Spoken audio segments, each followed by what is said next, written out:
Kahit ano pa ang inyong gawin upang iwasan ang kamatayan, pero hindi nyo magagawa dahil makakasalubong nyo si Malakul Maut upang hugutin ang inyong kaluluwa.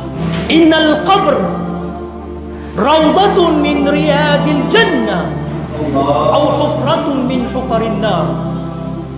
Sinabi ng mahal na propeta, tunay na ang libingan, ang iyong libingan, kapatid, maaring ito'y maging hardin mula sa mga hardin ng paraiso, o di kaya hufratun min hufarin nar, hukay na kabilang sa mga hukay ng impyerno, apoy.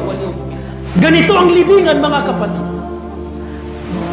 Ito ang libingan, cover na kailangan natin pagandaan dahil katiyakan tayo ay makakaranas at ihahatid sa lugar na ito.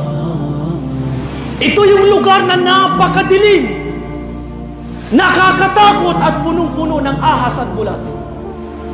Ito yung lugar na pinaparusahan dito ang tao hanggang sa paggunaw ng mundo. Gaano katagal yun?